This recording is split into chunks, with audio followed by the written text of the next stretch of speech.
Take this pledge with me. Say with me, please. I say your name.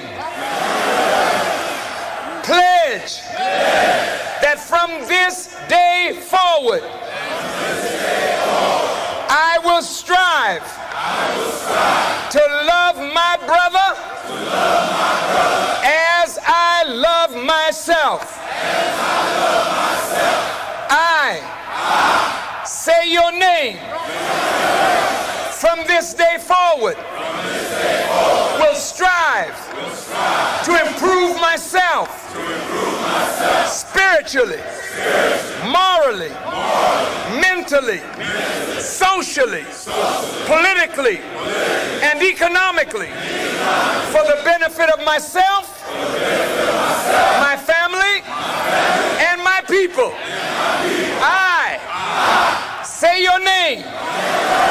Pledge that I will strive to build business, build houses, build hospitals, build factories, and enter into international trade for the good of myself, my family, and my people. I say your name. Pledge that from this day forward, I will never raise my hand with a knife or a gun to beat, cut, or shoot any member of my family or any human being except in self-defense. I say your name.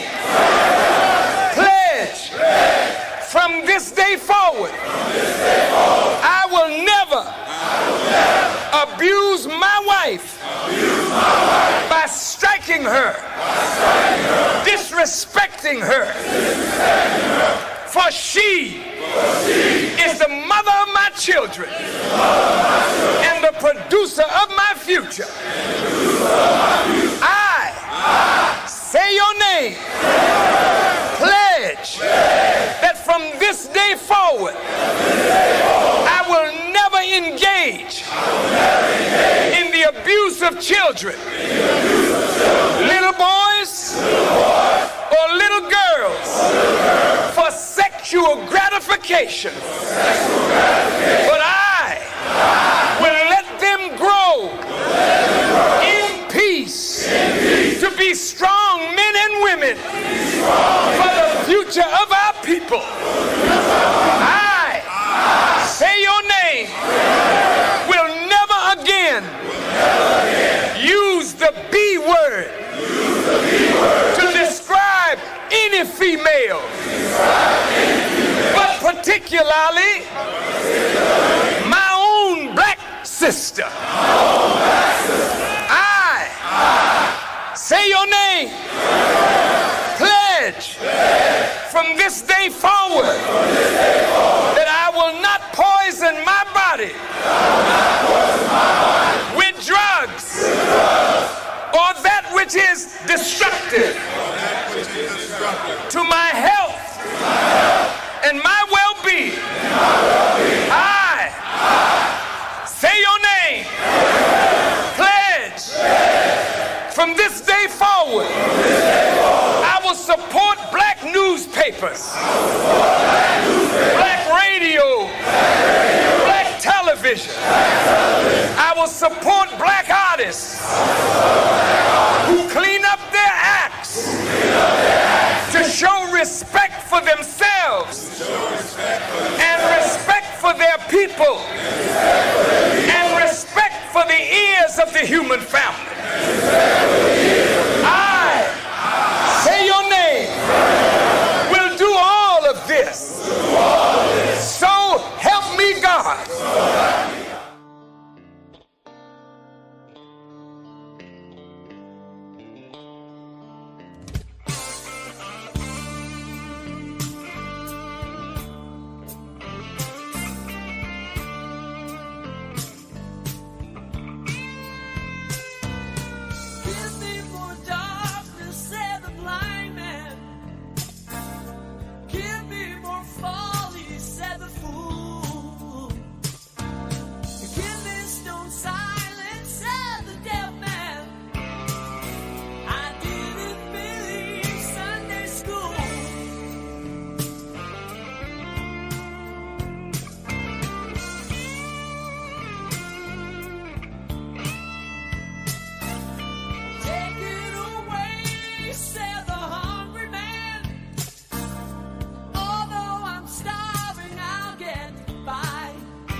Okay, I'm here. I'm here this morning on this beautiful Sunday morning in North Texas. This is Sunday School, and I want to thank everybody on Instagram and on X who are joining us this morning on Sunday School, as well as the couple of you who are on Facebook joining us. I thank you for this morning's Sunday School and joining us. You could have been anywhere else, but you decided. Okay, so we're going to get right into the lesson this morning. I'm not going to be before you long because I have some other things that I want to engage in this morning, and I think that I can narrow the lessons down to where they're in more bite-sized pieces. So I'm going to really try not to give you too much at one time. And that's what this is going to be about. Not giving you too much to digest at one time. We have been doing a series on the dynamics of survival. And these dynamics are the 8 dynamics that every human being requires for survival. In fact, the entire universe requires functioning at a high level under these dynamics. And we've done the first dynamic already, which is the dynamic of the self, meaning that you're trying to survive as an individual for as long as you can and at the highest level that you can.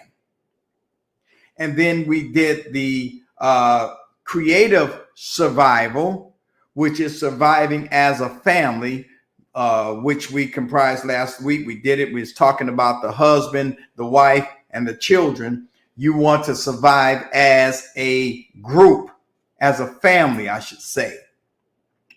And so this morning, our survival dynamic that we're going to talk about briefly here. We're not going to be on before you long, but just stay with us.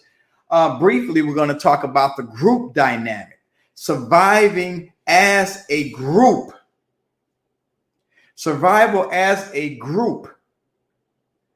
And survival as a group, we're talking about, it can be a baseball team, it can be a cultural team, it could be a nation or culture.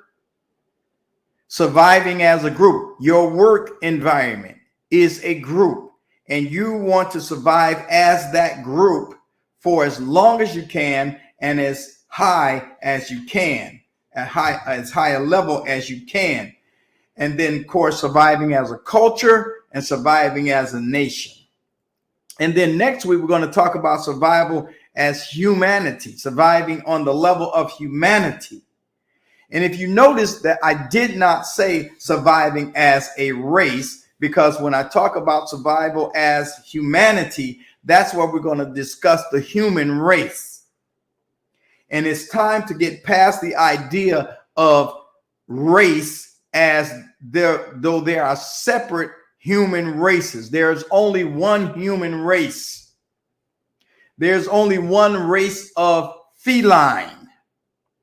And it goes from the tabby cat in your neighborhood to the lion, to the jaguar, to the panther. Those are all cats, all felines. It's only one race of cats. And they have different cultures, but they function all under feline. So you can have a group. And this group we're talking about is the extended family. It could be the extended family. And as I said, a baseball team. It could be a culture, a cultural group, or a nation. And next week, we'll talk about survival as humanity, as a species. Now, survival as a group is no accident.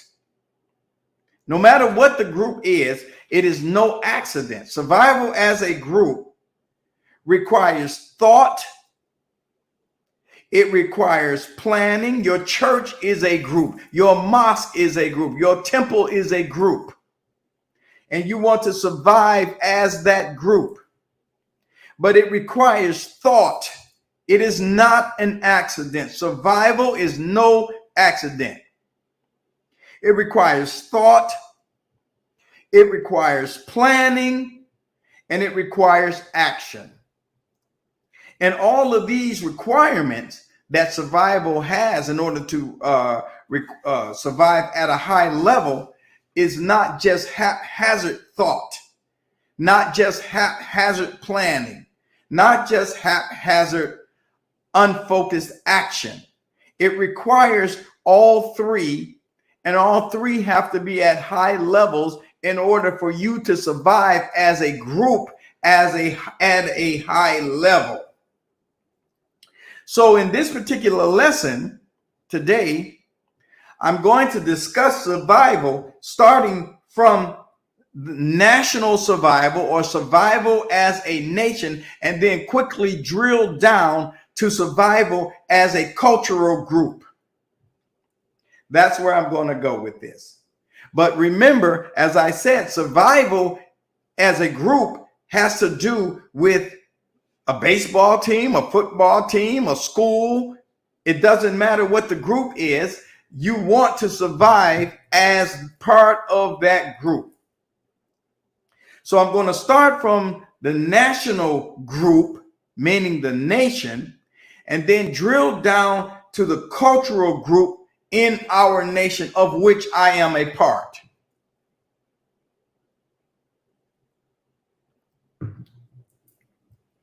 So the first thing I want to deal with, and I guess I should define it. I said that is no accident. And when you don't see a group surviving or surviving on a small level, on a low level, when a group is surviving on a low level, it is not an accident that they are surviving on a low level. They are surviving on a low level because the thoughts that they are using trying to survive, the planning that they are using in their attempt to survive, and the action that they are taking in their attempt to survive are all low. And that's what brings you down. It's not an accident. It is a planned process. Now, when this nation started, and they brought about, they spoke or wrote the Declaration of Independence, it was a small beginning step of a culture of humanity recognizing the larger picture of survival. They wrote in the Declaration of Independence, "We hold these truths to be self-evident, that all men are created equal." And they even went on to say, as they began to talk about why they had to formulate this new nation, they said a decent respect for the opinions of mankind impel us to set forth the reason for this separation that we are about to do. So this was a small step of this nation in the beginning, recognizing that there is one race of men and that all men have received from their creator certain rights and certain characteristics that impel them to be respectful of themselves and be respected by their brother men, as well as respect their brother men. However, though the Declaration of Independence and the current Constitution of the United States, the Declaration of Independence started out like that because of cultural pressures and because of economic pressures. The founding fathers of this country retracted from that high thought that all men are created equal and capitulated with the slave colonies to endure slavery and even participate in slavery, though they had written that all men are created equal. And so the United States, these pressures, this economic pressure of slavery and the cultural pressure of white supremacy pushed the founding fathers away from the truth that is self-evident that all men are created equal, and bowed down to the white supremacists and the slaveholders. And this is what caused the United States to take a back seat to America. The founding fathers were trying to set up a United States.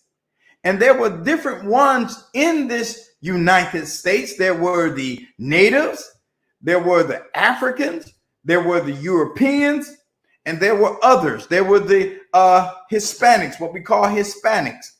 They were all part of this continent.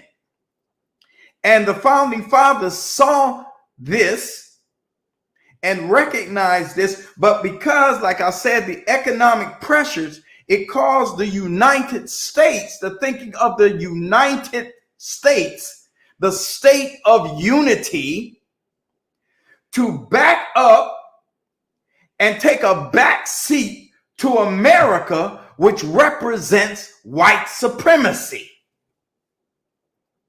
And so for the next 254 years, there has been this struggle between the thinking of the United States and the thinking of America. This is a difficult thing for many of you to hear and to understand. But if you listen carefully, I'm going to break it down into small enough pieces so you can get it. You see, brothers and sisters, America is white supremacy. America is the one that wanted slavery. And one group is lower in creation of the same species as than a higher group. And so this is what this struggle was. And so the sinful America, which is the ego or the demonic force of the United States. Let me say that again. America, sinful America, is the ego or the demon of the United States. And so this struggle of which one will be supreme has been between white supremacy of America and the brotherhood of humanity of the United States.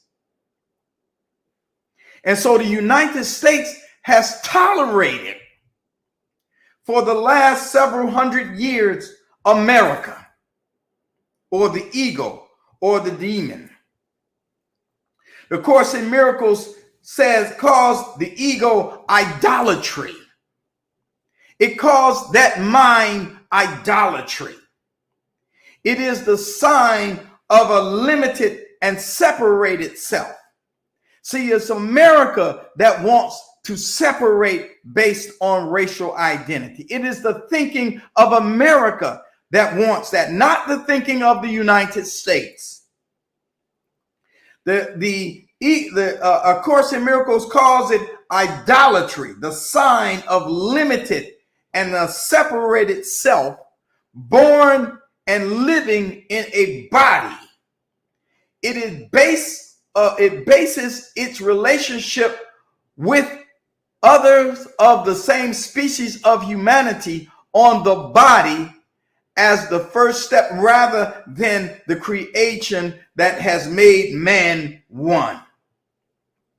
It is born in a body and functions as a body superior to other bodies of the same nature and characteristics. But because of its hue, its lack of melanin, it uses that lack of melanin. This is America I'm talking about, not the United States. This is the ego I'm talking about, not the love that is in unity. That's a natural part of unity. And so it's born in a body.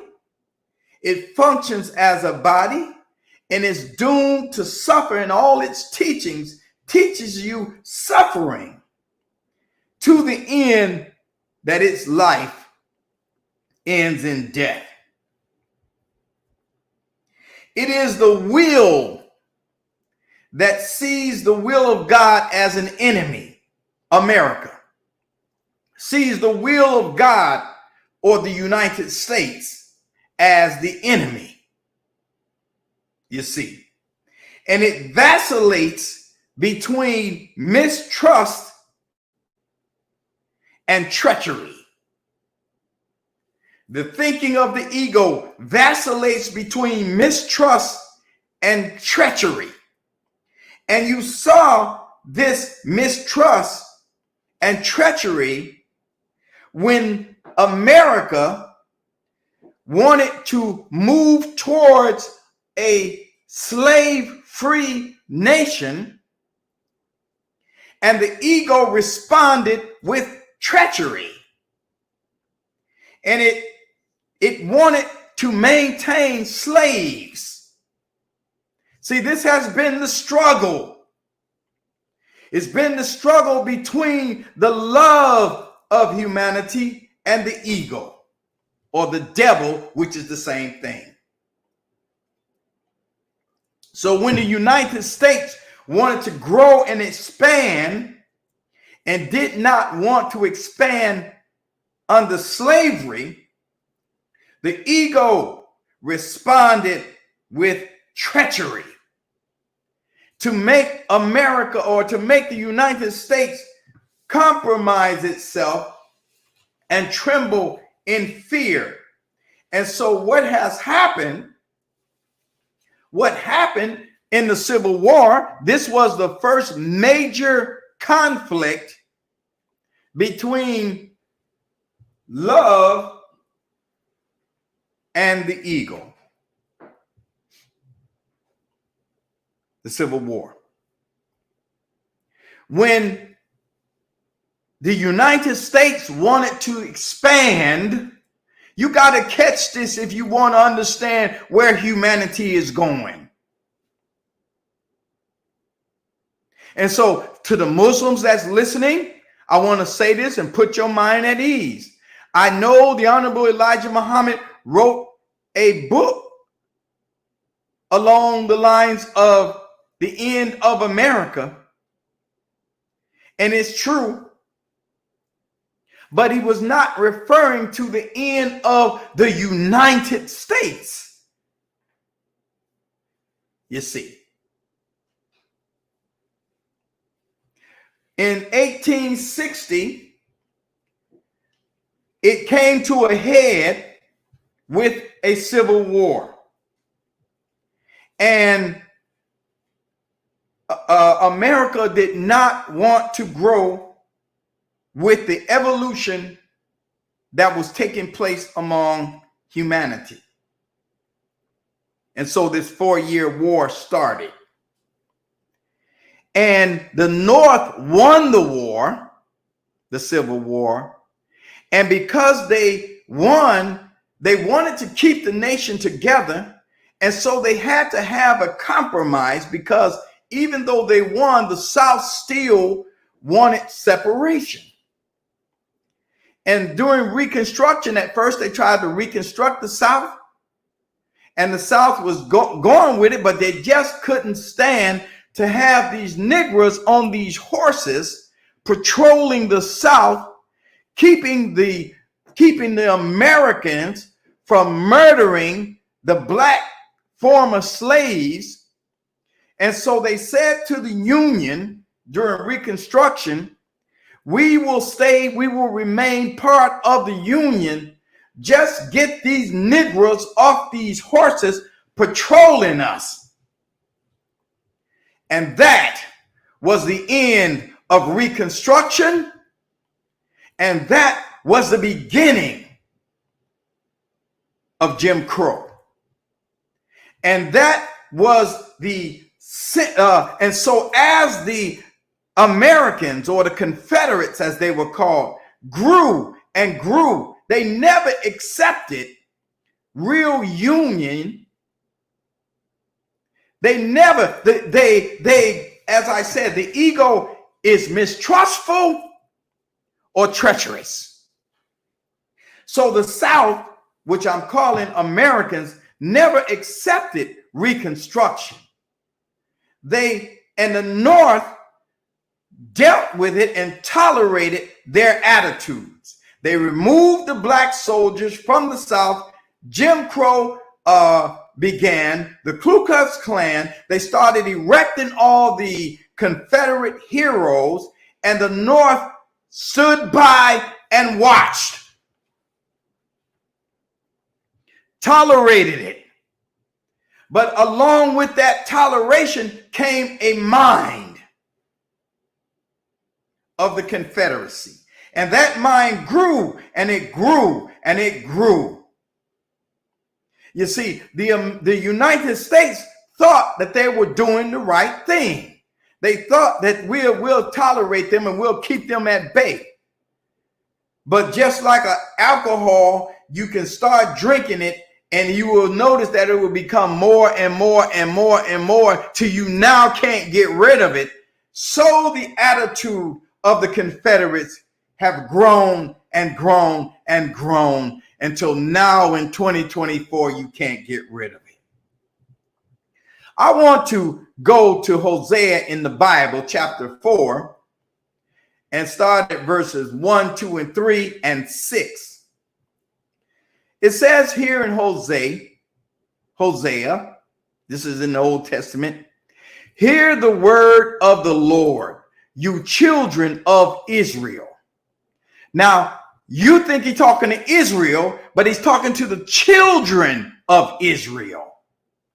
And that in itself is a mystery that needs to be dealt with. But he says, you children of Israel. So Israel, and then there are some in Israel who are the offspring of Israel.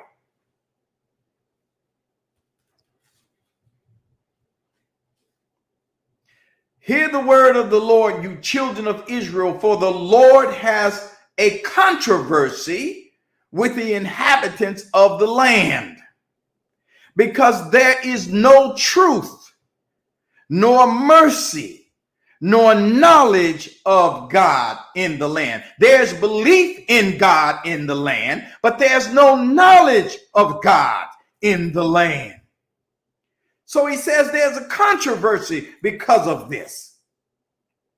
By swearing and by lying and killing, this is verse 2, and stealing and committing adultery, they break out and blood touches blood.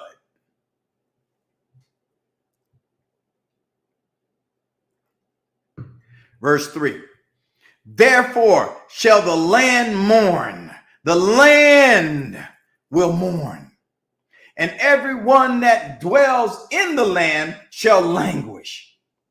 With the beasts of the field and with the fowls of heaven, yes, the fishes of the sea, and also shall be taken away. Now he first lays out what the deal is. There's no mercy, there's no truth, and there's no knowledge of God. There's belief in God. And I'm not using the word faith. There's belief in God. There's plenty of that. You got churches everywhere. You believe in God, but you don't have knowledge of God.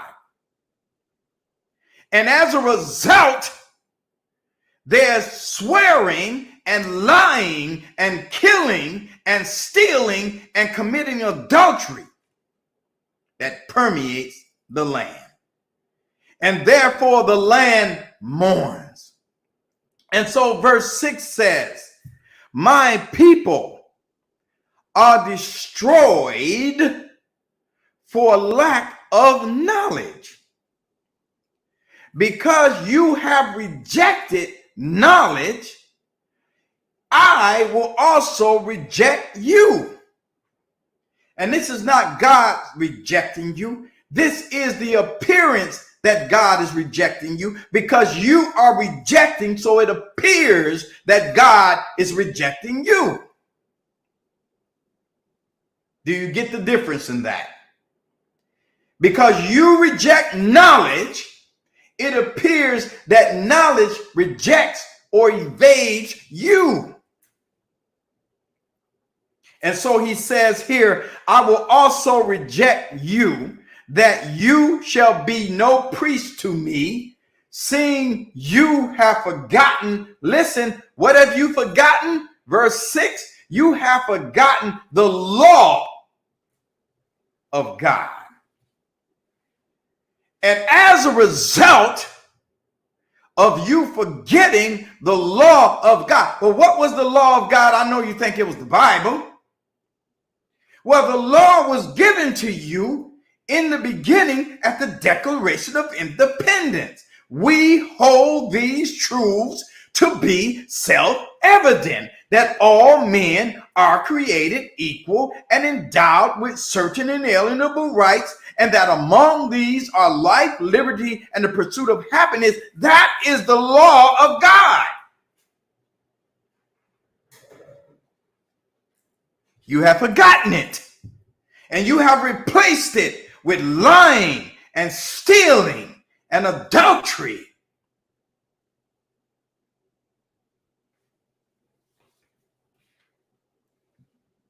So there is a way, or the people are destroyed in the land for a lack of knowledge.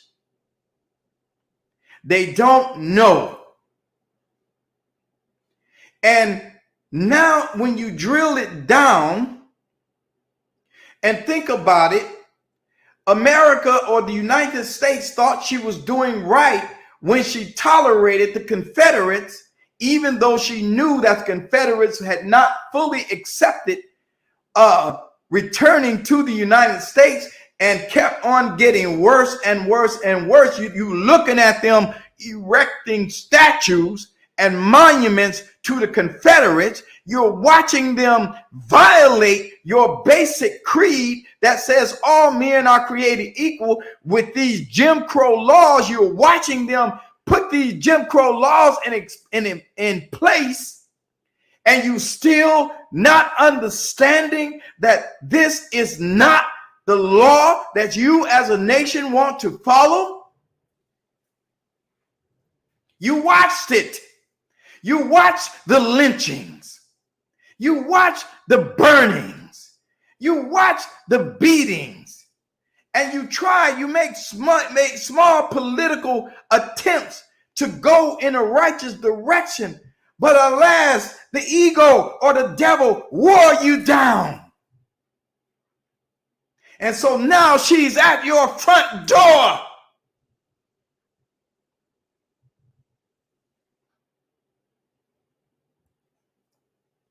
See, when he says, make America great again, when he talks about taking the nation back, when was America great?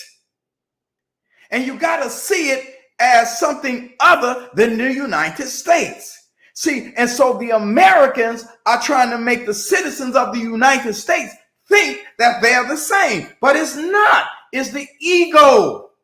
When was America great? And who are they trying to take America back from? Tell me. America was great when the Ku Klux Klan, when Jim Crow, when the Confederates of the South, that's when America was great. It's very easy. And so the United States try to survive by tolerating America. But once you get knowledge, you will understand that we have to release it. So when they were trying to capitulate, well, let me show you. They were trying. Proverbs chapter 14, verse 12. It says in Proverbs chapter 14, verse 12, that there is a way which seems right to a man, but the end thereof, listen how it changes. There is a way which seems right to a man, but the end of that way are the ways of death.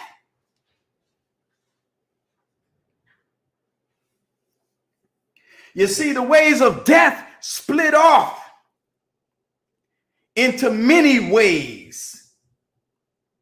But you want to go one way. So this one way is put in front of you, and this way seems right to a man, but it's the end thereof are the ways of death. Now, you don't have to wait till you get to the great by and by to understand this. You don't have to die and see, am I going to heaven or I'm going to hell or what is it? No, he's talking about life, living, functioning in life in this scripture. There is a way to live that appears to be right, but at the end of it, you notice death. So, what is your way of eating? It seems right. They told us to bless the food. It didn't matter if you eat the hog maws, the pork chops, the bacon. It didn't matter. Long as you said a blessing over it, you purify that food. This is what they told us, and it seemed right. But the high blood pressure, the heart attacks, the strokes, the sugar tells us that that way that seems right is the way of death. It seems right because you're appealing to God. God, bless this food. Bless this triple-decker hamburger with bacon, cheese, and everything else I can think of on it. Bless this. And then you commence to eating it thinking that the food is blessed. It seems right. So how is your medical condition? Your economic system? It seems right to reward the wealthiest among us and punish the poor. But the end of that way are the ways of death. This one presumption of life seems right, but it's delivering you ways, and all the ways that is delivering you are the ways of death. Everything that comes from this one way that you have chosen that seems right is delivering you the ways of death.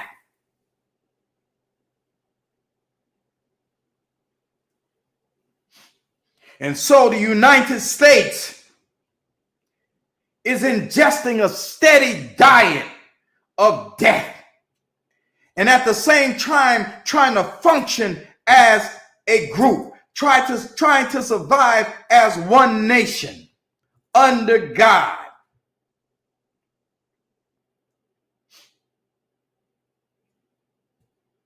And so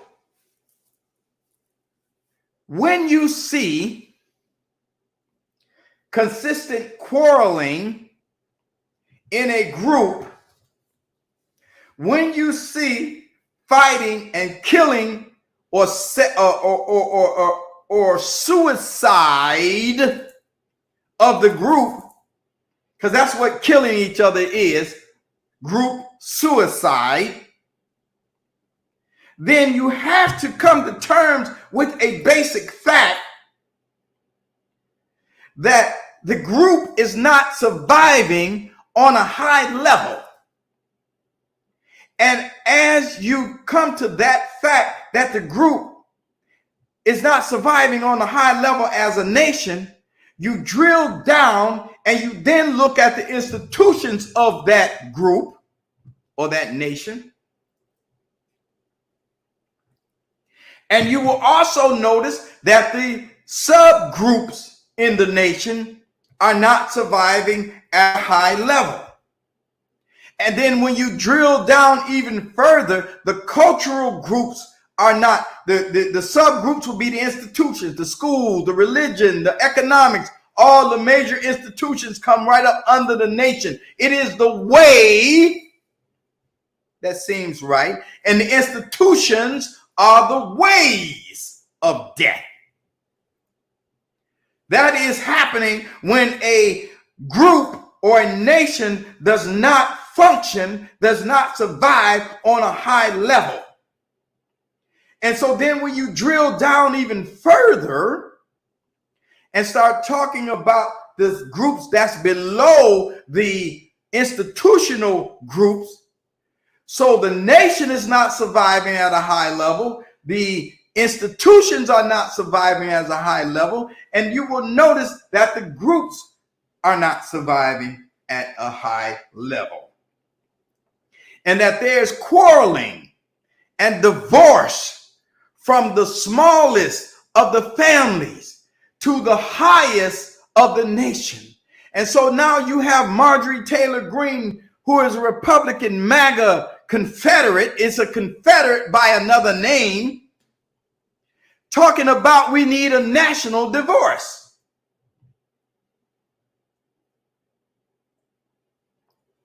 And this national divorce that this whole MAGA group is engaged in is symptomatic of the divorce of individuals in the nation.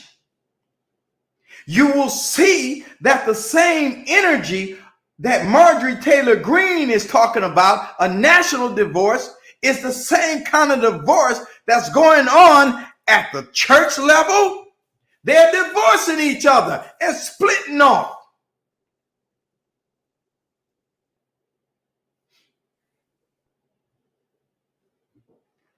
And that's why you got so many of them, because they're all divorcing each other.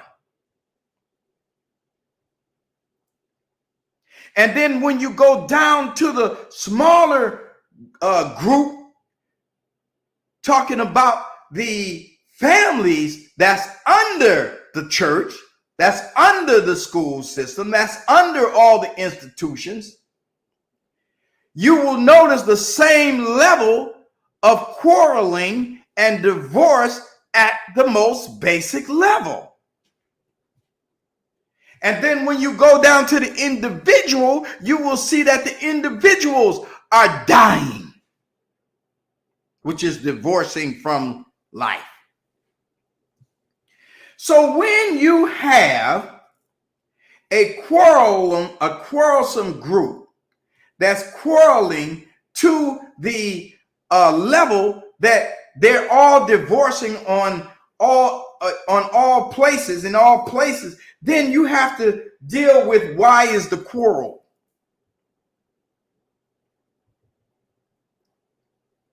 Why are the quarrels going on?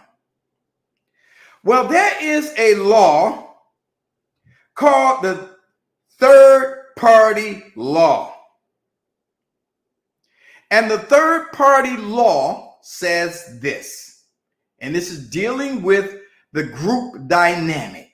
So when you have individuals quarreling, when you have a quarreling within the group, quarreling in the nation to the level, I'm not talking about hammering out problems. I'm talking about a divorcing type mentality. When you have that, there is a law. Remember, there's a way that seems right, but you get death from it. So if you're getting death from what you've been doing, you're justified in assuming that the way you have been going is the way of death. And the reason you go against the way of death is because you have forgotten the law of God, as I read in Hosea. It says that they have forgotten the law of God. They have forgotten knowledge. And as a result of not having knowledge in the land, you have lying. You have a situation now where every time the man opens his mouth and every word, every sound that comes out of his mouth is a lie, and half the nation is following it.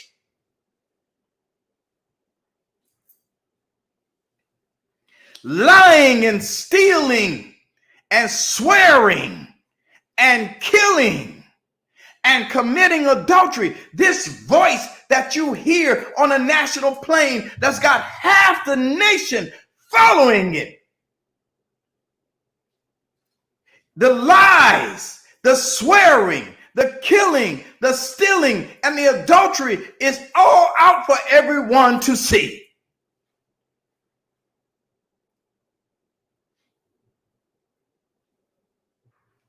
But that's not the problem.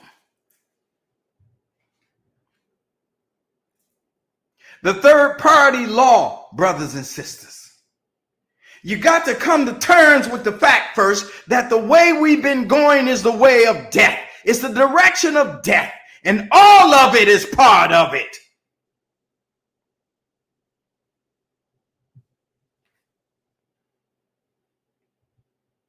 And so we got to go another way.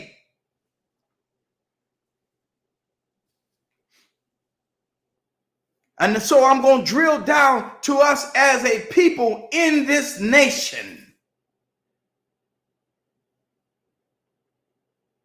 We are the example in our conduct and our thinking of what we see at the national level.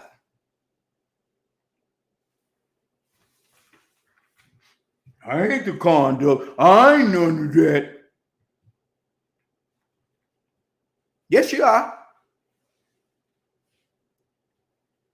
It is because of the thinking that we are employing, thinking that it is the way to life and it is the way to death. And so the third party law says, along these lines,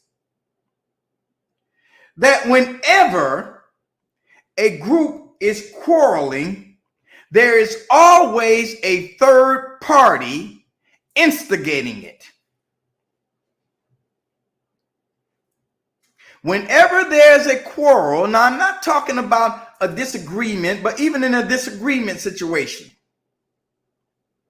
when you come to terms and when you come to agreement, you will notice that the thing that was causing your agreement was the thing that you threw out. And that's how you were able to come to an agreement. But the third party law says that there's always a third party in this thing instigating it. Always. And it's not talking about a spirit or a spook or a ghost. There's a person or persons, a third party instigating the conflict. And if you can discover who the third party is, you will be able to resolve the conflict in a peaceful manner. And so the cultural group that I'm addressing is the black man and woman, so-called, in America, who trying to become part of America, but really are part of the United States. You think you are an American, but you are I know all the little these corporations and this is that. I'm not talking about all that fluffy stuff. I'm talking about an ideology, a thought, a foundation of thinking that can help you to understand where you are in time.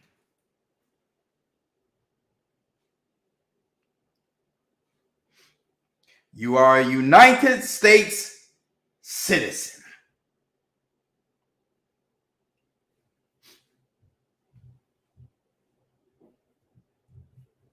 This is where humanity is going.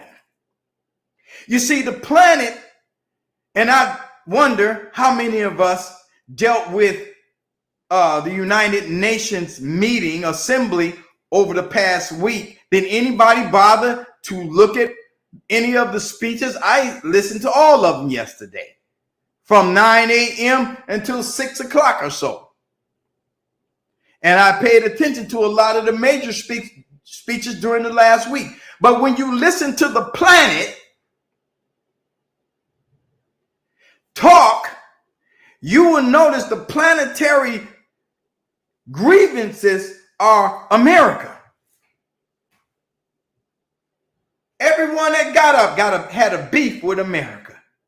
And everyone that had a beef with America spoke in terms of, listen, this is what you say, but this is what you do. Your Constitution says this, but this is what you do. Your Declaration of Independence says this, but this is how you conduct yourself.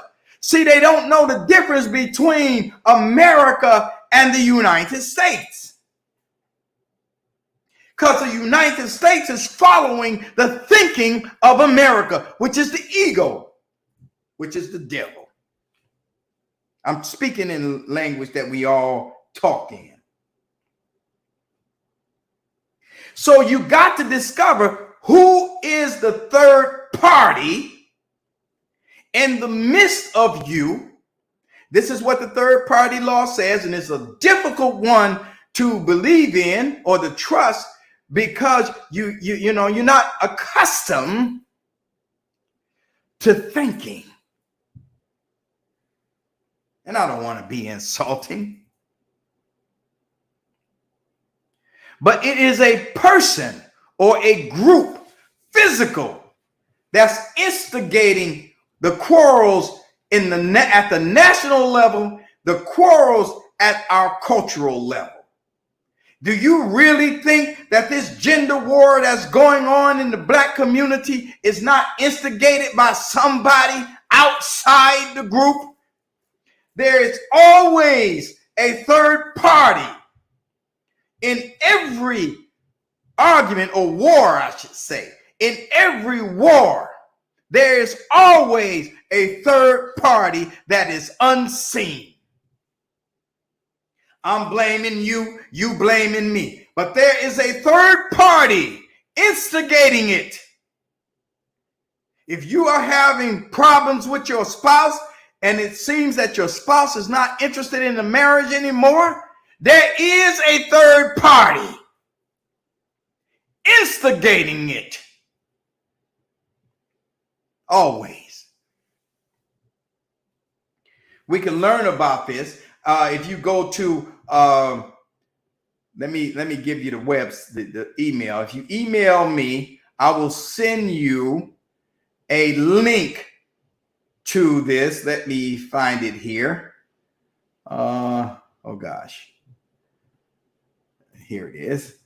Send me a email, and I will send you the link. MySundaySchoolLive@gmail.com. If you send me an email, send me the link, I will send you the link to where you could actually deal with this. There's a whole course on this. See, civilization is not an accident, brothers and sisters. Civilization is just not do your own thing. Civilization takes thought, takes planning, and takes action. And there's a way of thinking, a way of planning, a way of acting that are the ways of death. And so when we have cultural warfare, and I'm not saying race, there is no such thing as a black race. There is no such thing as a white race. There is no such thing as a Hispanic race. There is no such thing as an Asian race. There is a such thing as a human race, And in this human race, this general designation, there are cultural groups. Asian cultural group, Black cultural group, we calling it that. But these all come under the human race. So there is a third party telling us that there are different races. The first thing you have to do in a war is to dehumanize your enemy. And so you make him something other than human. And that's what this entity that's instigating this is doing. They're not human. They're of a different race. What that race is, I don't know, but they are of a different race. And that thought is what leads you to warfare. So dealing with the culture of Black people and the intense warfare that's going on between us, there is a third party instigating it. There is a third party instigating our declining moral orientation. There is a third party instigating it, Black man. You're not just a damn fool on your own. There is a third party instigating this. So the way you do this, other than send me the Sunday school, go to my Sunday school live at gmail.com. I will send you the link so you can understand the third party law. The first thing we need to do is stop the conversation, because the conversation is poisoned, and then begin to compare notes. See, we have a colloquialism, our language that's in our cultural dynamics, and there's a third party, not a spirit, not a spook, not a ghost, a person or a group. And so we have to come to terms with how we communicate. We stop the conversation, stop the gender wars. Black men, I know the Black woman is all messed up. Black woman, I know the Black man is all messed up. Why are you continually talking about the obvious? Where is that coming from? And how do we go in a different direction or another direction that we want? Where there's a way to communicate that will get that. Send me the email saying at my Sunday school live at gmail.com. I'll send you that. And just to wrap it up here,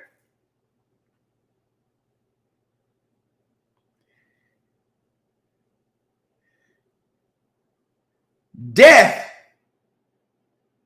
is the inability, brothers and sisters, to complete a communication cycle. When you don't know how to communicate with one another,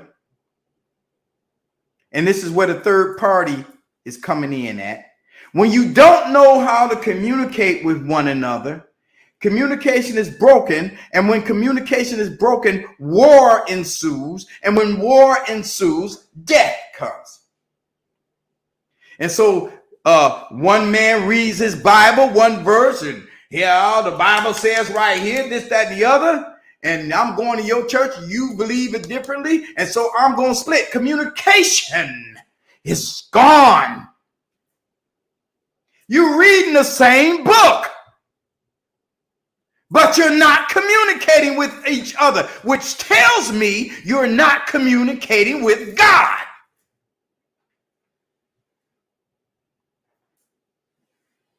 Because you can't communicate with each other.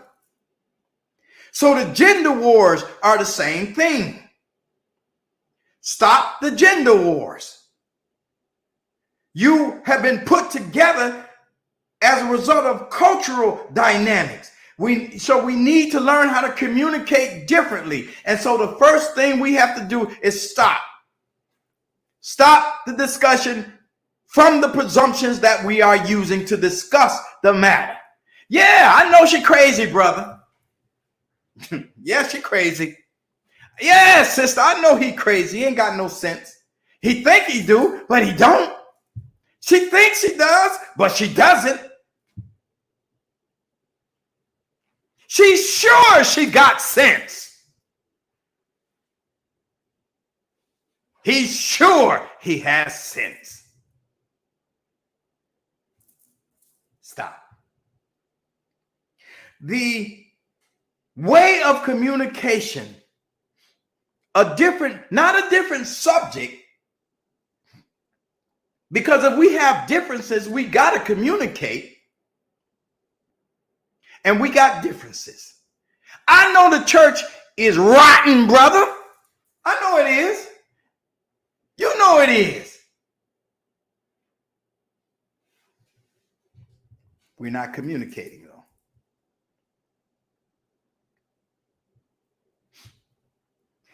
Send for the link.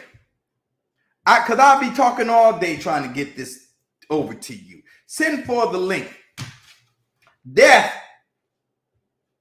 is the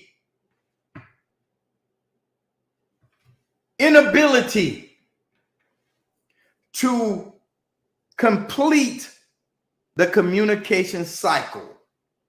When you communicate, you have life. When you don't, you have death. And so as our group deteriorates, and we all see it deteriorating, because even though we're going to the other side politically, we're talking about Kamala, and we're excited, but you will notice not one time is she dealing with your issues specifically. She's talking about immigration. Specifically. She's talking about abortion. Specifically.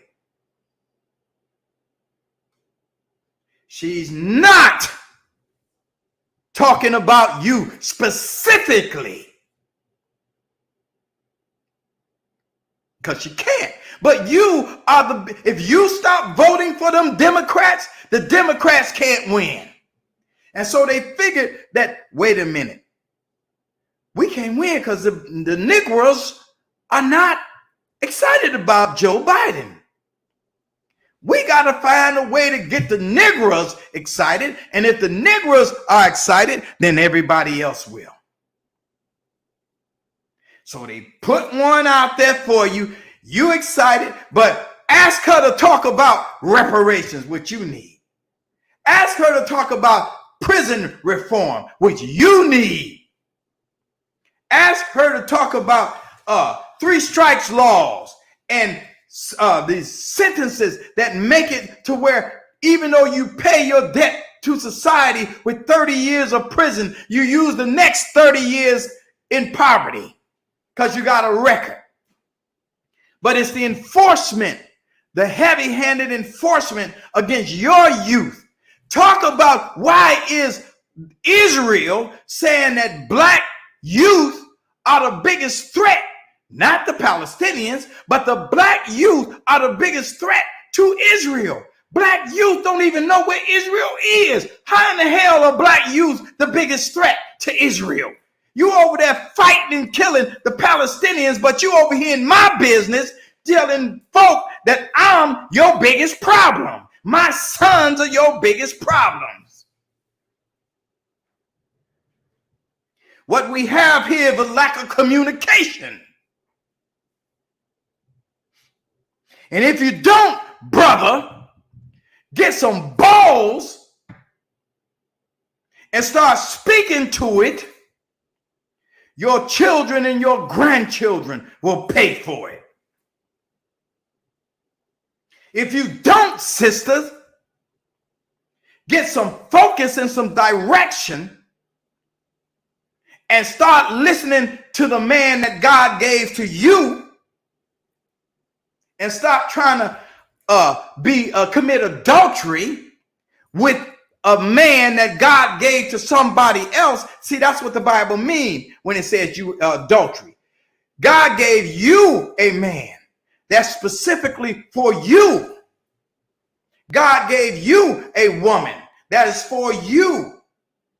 But a third party is causing gender wars. And when you have these gender wars, you have no communication between the male and the female. And as a result, brothers, you don't have access to wisdom. You don't have access to prayer. You don't have access to femininity. And you don't have access to belief. And sisters, if you don't understand the man that God gave to you, you do not have access to knowledge. You do not have access to meditation. You do not have access to faith. And you don't have access to masculinity. And as a result of that, see, you have forgotten the law of God. Read that scripture again in Hosea chapter, Chapter 4, verses 1 through 6. You have forgotten the law of God, yet you insist that you know it. Dr. Fleming will be back next week, and I will be talking about humanity.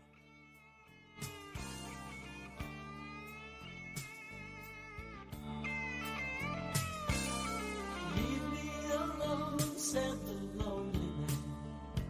I don't wanna let go of this feeling. Leave me to roam, said the one.